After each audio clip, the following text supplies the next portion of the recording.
고소의 전략입니다.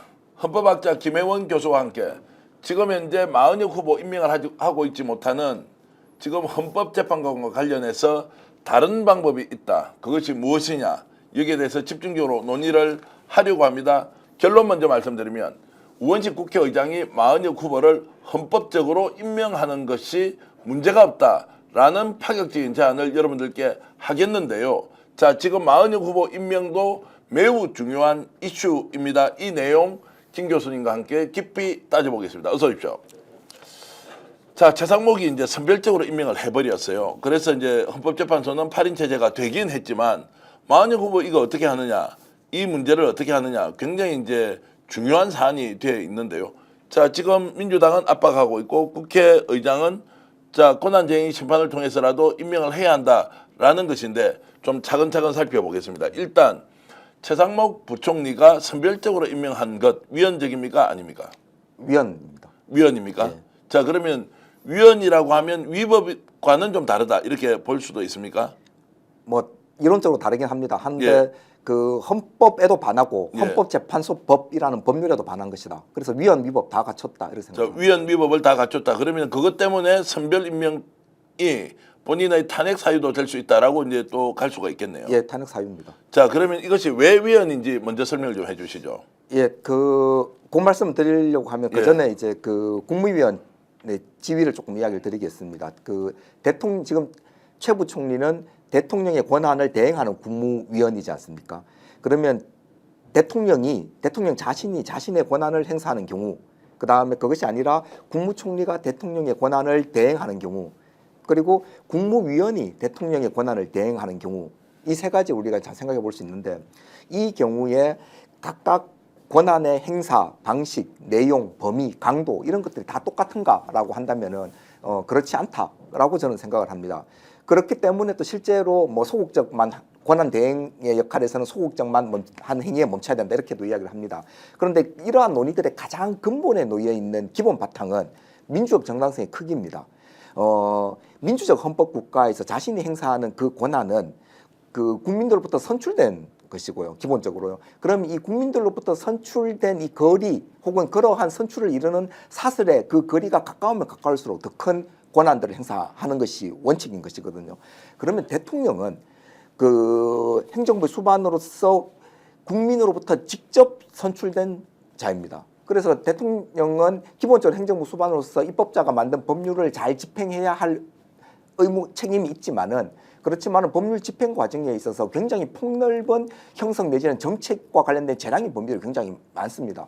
법률을 집행하긴 해야 되지만은 현재 놓여 있는 각종 권력 자원들을 어떤 법률을 집행할 때 더 많이 잘 쓸 것인지 아니면 어떤 것에 좀 더 힘을 기울일 것인지 이런 것에 관해서 굉장히 폭넓은 어떤 그 권한들이 있고 그리고 경우에 따라서는 국회와 대립하면서 그 소수자를 보호한다든지 소수 의사에 주목한다든지 이렇게 할 수 있는 현실적인 힘도 가지고 있고 이런 것들을 뒷받침하는 것이 국민이 직접 선출한 존재이고 우리 헌법상 국민이 직접 선출한 기관이 국회하고 그 대통령이지 않습니까? 그러니까 이것에 맞서서 때로는 국회에 맞서서 자신의 의지를 관철시킬 수 있는 힘이 아주 강한 존재입니다. 그런데 대통령의 권한을 대행하는 국무총리 입장에서는 국무총리가 일정한 사유가 되어서 대통령의 권한을 대신 행사하는 것이지 않습니까? 이 경우에는 기존의 대통령이 할 수 있는 권한들의 범위나 힘, 강도만큼 다 할 수 없습니다. 왜냐하면 국무총리는 본질적으로 국회의 동의를 받아서 대통령에 의해서 임명된 존재입니다. 그러면은 자신을 임명한 대통령이 국회로부터 탄핵이 소추돼서 권한 행사가 정지되었으면은 자신의 그 권력 행사의 민주적 정당성의 그 두 지위는 국민이 직접 선출한 대통령의 임명행위, 국민이 직접 선출된 국회의원으로 구성된 국회의 동의행위 이 두 가지의 바탕을 두는데 한쪽 축이 지금 무너져 내리는 것이거든요.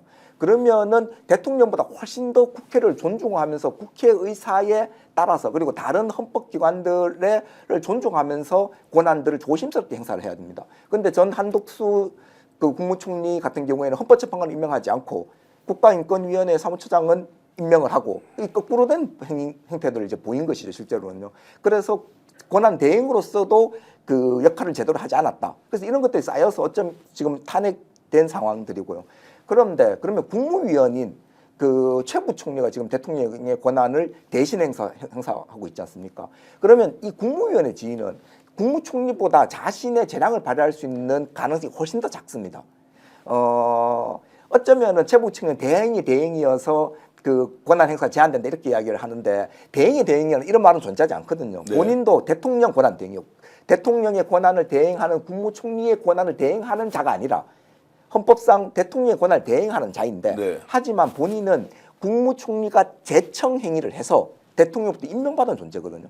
그렇기 때문에 국무총리보다도 자율적으로 권한을 행사할 수 있는 범인들이 훨씬 협소한 사람들이기 때문에 국무총리보다 훨씬 더 많이 국회를 존중하면서 이 대행의 업무들을 행해야 되는 존재다. 그런데 현실에서는 가만히 보면은 적어도 헌법재판관 임명과 관련해서는 한덕수 총리가 권한을 행사할 경우보다 훨씬 더 적극적으로 국회를 무시하고 있다. 저는 네. 그렇게 생각합니다. 왜냐하면 국회에서 추천한 3인 중에 한덕수 총리는 부작위했습니다. 가만히 있었습니다. 임명 안 하고. 그런데 최 부총리는 자기 입맛대로 자기가 원하는 사람 2명 골라서 임명한 것이거든요. 이 선별 임명이란 말이죠, 실제로는요. 그래서 적극적으로 헌법 질서에 더 큰 상처를 지금 남기고 있는 것 아닌가 이런 생각이 듭니다. 자, 그러면 이제 최 부총리 같은 경우에는 권한 대행은 자, 두 사람은 여야가 합의가 되어서 각각 추천했다. 한 사람은 여야 합의를 해오면 좋겠다라는 아주 특이한 논리를 가지고 임명을 유보하고 있단 말이에요. 그럼 이것이 이제 위헌적이다라고는 말씀하셨고 이 자체는 그럼 법적으로는 문제가 없습니까? 법적으로 위헌하고 위법한데 예. 뭐 조금 말씀드리면은 이렇게 돼 있습니다. 우리 헌법에는 111조 2항에 헌법재판소는 법관의 자격을 가진 구인의 재판관을 구성하며 예. 대통령은 임명한다. 이 111조 2항이고요. 111조 3항에 2항의 재판관 중 3인은 국회에서 선출한 자를 3인은 대법원장이 지명한 자를 임명한다. 이렇게 되어 있습니다. 임명한다. 예, 임명한다로 되어 있습니다. 우리 헌법 어디에도 대통령이 헌법기관 구성과 관련해서 대통령이 임명을 해야 할 때 임명할 수 있다라고 규정한 조항은 하나도 없습니다. 예. 모든 조항들은 전부 다 임명한다 혹은 임명하고 이렇게 이야기를 하고 있습니다. 그리고 임명에는 그 임명될 대상을 고르는 행위가 들어있고 고르고 난 다음에 그것을 객관화해서 알리는 이 행위가 함께 들어가 있는데 네. 그런데 임명 대상을 고르는 행위와 관련해서 대통령이 헌법으로부터 자신이 권한을 부여받은 경우에는 본인이 골라서 이렇게 할 수 있겠죠. 사실은요. 국무총리를 임명할 때 누가 좋을지 자기가 봐서 이렇게 임명하거나 할 수 있겠죠. 그런데 적어도 헌법재판관과 관련해서 헌법재판관 지금 국회목 3인, 대법원장 지명목 3인인데 이것과 관련해서는 그 고르는 행위를 누가 하느냐? 우리 헌법에 따라서 3인은 국회에서 선출해야 되고 네. 또 3인은 대법원장이 지명하는 것이거든요. 네. 그럼 이렇게 해서 골라진 행위들을 사실은 상당 부분 형식적, 요식적 차원에서 대통령이 임명을 하는 것이니 이런 것을 넘어서서 지금 선별 임명한 것이니까 네. 그 중에서 이렇게 보고 좋은 사람, 자기가 원하는 사람 골라서 임명한 행위들이니 이것은 명백하게 헌법 111조 그리고 헌법재판소법의 재판관 임명에 관한 규정들을 위반한 위헌 위법적인 행위.